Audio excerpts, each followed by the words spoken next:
Hello साथीहरु नमस्ते सबैजनामा। साथीहरु आज फेरि एउटा अनबक्सिङको भिडियो लिएर हजुरको माझ उपस्थित भएको छु है। आज चाहिँ मैले के मगाएको छु भन्दाखेरि म तपाईहरुलाई देखाउन गइरहेको छु है। यो चाहिँ मैले मेरो लागि मगाएको हो है। ड्रेस छ यहाँनिर चाहिँ है। के छ यो खोलेर म हजुरलाई देखाउन गइरहेको छु है। सिजर लिएर रेडी भएर बस्नुपर्छ। पुरा टाइम लाग्छ कि सिजरले काट्दै खोल्दै गर्नुपर्छ साथीहरु। मैले के मगाएको रहेछु भन्दाखेरि चाहिँ आज यो चाहिँ अगाडि भन्नु मिल्दैन साथीहरु। खोल्दैछु नि म तपाईहरुलाई देखाउँछु है।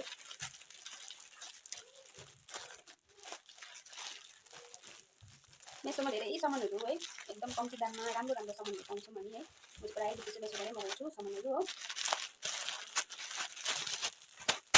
के हो रहेछ अहिले के छ होला साथीहरु।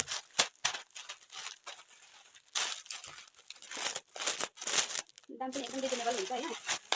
सामान पनि एकदमै राम्रो क्वालिटीको हुन्छ है।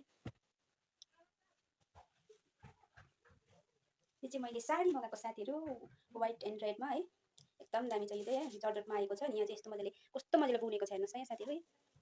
जस्तो देखाएको छ त्यस्तै सेम आएको छ है साडी चाहिँ। मलाई चाहिँ एकदमै मन पर्यो। यो चाहिँ ब्लाउज भित्र लगाउने हुन्छ नि के भन्छ त्यसलाई अस्तर कि के भन्छ त्यो रहेछ हो। त्यसबाट ब्लाउज पनि निकाल्नु पर्ने रहेछ है।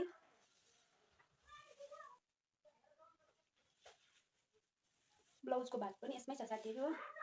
एकदम दामी आएको छ साडी। एकदम दामी जस्तो देखाएको त्यस्तै सेम टु सेम आएको छ हो। अब लगाएर चाहिँ म तपाईहरुलाई देखाउँदिन आज चाहिँ है। जस्ट म देखाउँछु मात्रै यस्तो आएको छ भनेर है। हेर्नुस् साथीहरु तपाईहरुलाई कस्तो लाग्यो यो साडी। मलाई चाहिँ एकदमै मन पर्यो। सेम टु सेम जस्तो देखाएको त्यस्तै आएको छ। अलिकति पनि डिफरेन्ट आएको छैन है। हजुरलाई मेरो भिडियो कस्तो लाग्यो राम्रो लाग्यो भने लाइक कमेन्ट शेयर गर्न चाहिँ नभुल्नु होला। टाटा।